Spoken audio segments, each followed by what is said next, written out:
When faced with a water emergency, it is so important to know how to respond. Jordan Norquist dives deeper into a vital life-saving skill with an expert demonstration on CPR. The American Heart Association has long encouraged everyone to be prepared for an emergency and learn CPR. And when it comes to water safety, knowing CPR is vital. To tell us everything you need to know right now, we are joined by an American Heart Association certified CPR instructor, Alik Matthews. Alik, thank you so much for joining us. Thank you for having me, Jordan. Why is CPR so crucial? It is the difference between life and death. We want to encourage everyone to know CPR on an act in a drowning emergency, but be prepared to understand how to do and save someone's life. So people may see, there's been a push to learn hands-only CPR, but when it comes to water and drowning, CPR may look a little different. Maybe explain some of that. Absolutely. So with the traditional sudden cardiac arrest, your heart stops, and that kind of shuts everything down. When you go into sudden cardiac arrest related to drowning, typically you stop breathing first because you're submerged in water. Once that happens, your heart stops after that. So it's a lot more important that we give these rescue breaths than someone who has drowned recently. All right, so without further ado, Alik is going to give us a demonstration. Let's get right to it. I'll let you lead the way. Yeah. So first and most important, we always have to verify scene safety. You don't want to end up a victim trying to help a victim, right? So once you do approach your victim, you want to get down and tap and shout. Hey, are you okay? Are you okay? What we're doing is we're checking for responsiveness and seeing if our victim actually wakes up. If they don't wake up, it is already a medical emergency and we need to get some help. We simply yell for help, say, hey, so I need some help. And once someone does arrive, you assign it to someone. I say, you call 911. Okay, don't just say someone call it, assign it to someone specifically. Right? So tell them to call 911, and what you're gonna do next after that is you're gonna assess your victim. Check and see if the victim is actually breathing or not. We do something called the look and listen method. We go down to the chest, and you scan for chest rise and chest fall. This indicates that your victim is breathing. If you notice gasping, this is not normal and your victim is not breathing. Anytime we have someone who has recently drowned and are unresponsive and not breathing, we have to start CPR immediately. Right? The way we get into CPR with a drowning victim is slightly different. Like I said, we encourage breaths first. So what we do is we give 2 breaths via mouth to mouth, and then we move into compressions, which is kind of different than a typical sudden cardiac arrest. There are 3 components to giving an effective breath. One is you want to create a good seal. The second is you want to create a good airway. And then 3 is you want to give a good breath. So to create a good seal, what we're going to do is we're going to pinch the nose shut and put our mouth over the victim's mouth. This is going to create the seal so air doesn't escape. Next, we're going to do something called the head tilt chin lift method, which is as simple as putting your hand on their head and one on the chin and lifting up. This frees up the airway and prevents the tongue from blocking it and allowing air to travel into the lungs. After that, we give an effective breath, which is just 1 breath over 1 second, just enough to see chest rise, chest fall inside the victim. I'm going to show you now. Pinch the nose, grab the chin and the head, tilt back, mouth over their mouth.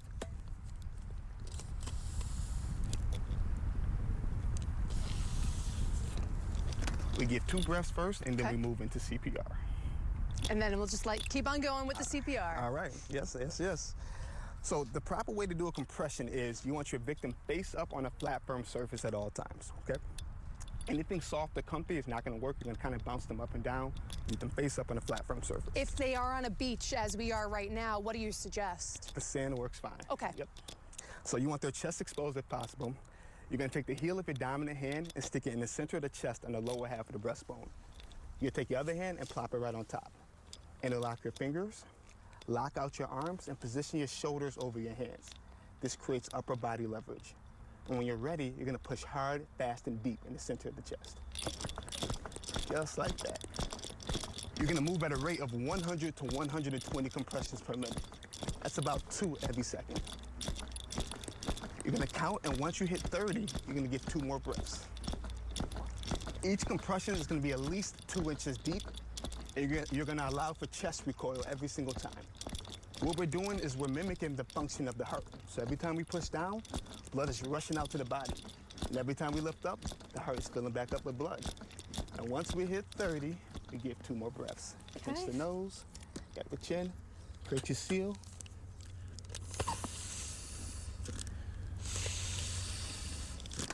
Perfect. And you could feel the chest. Yes, you can see the chest rise and chest fall. This is how you know you're giving a good breath. During the actual compression, some people may know that there are some songs that could kind of help them get that correct rhythm. Do you have some examples off the top of your head? Absolutely. The most tried and true is Staying Alive by the Bee Gees every single time.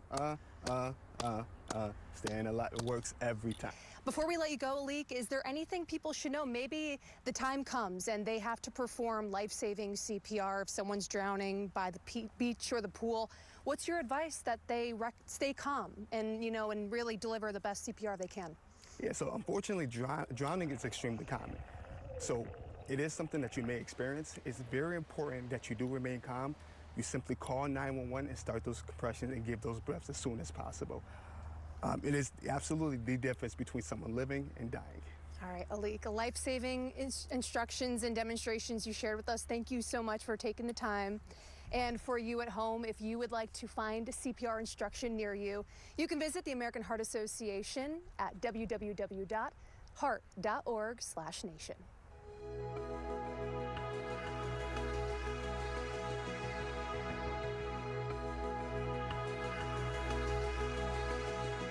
You want to try to find an object, to reach or throw.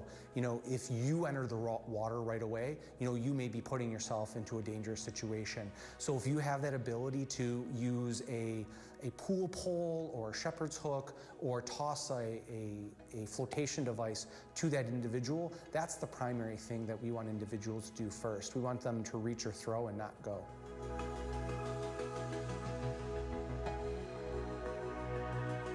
When we have community members that are learning CPR, you're creating that network around a community that has that ability to respond.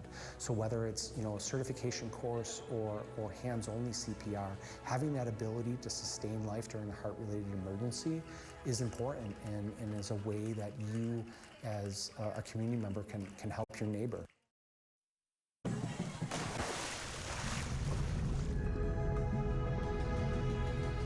1 to 4 is an age group at high risk of drowning here in the U.S.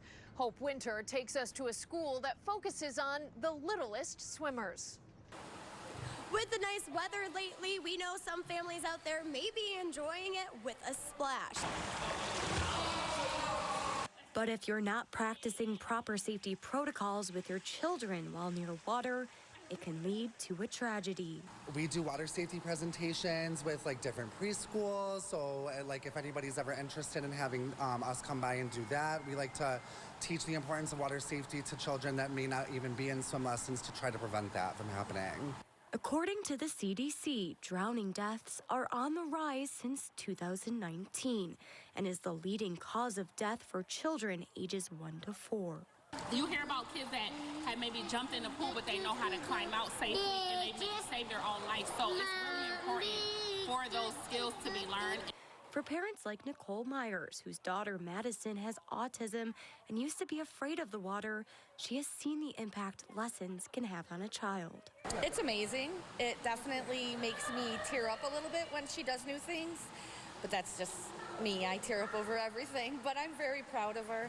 I'm very proud of her progress and where she's at right now. Summer's right around the corner, and Goldfish reminds parents how to practice water safety at home. It's very important for kids that don't know how to swim to wear life jackets, not the floaties, not the puddle jumpers. You want to make sure that you have a Coast Guard approved life jacket and that your children are wearing bright colors in the water so that if for some reason they do go under, you can still see their clothing and know exactly where they are.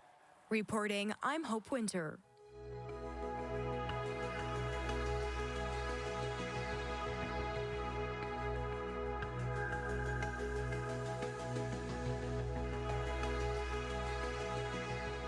Even getting in the bathtub, you have to ask permission. Not only to enter a body of water, but to be around that body of water. So teaching, young people, to ask that permission and making sure that an adult is aware that you're entering that water is so critical and important. Once you do give that permission, it's how to safely enter the water, how to exit the water, and then we start getting into the strokes.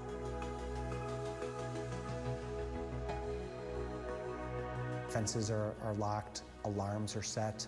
having door and window alarms in your home, so when those things do open, that there is a notification that someone is exiting the home, and paying attention. It's if you have a pool in your backyard, that could potentially be a hazard. Even if you have children that are strong swimmers, it still can present a hazard.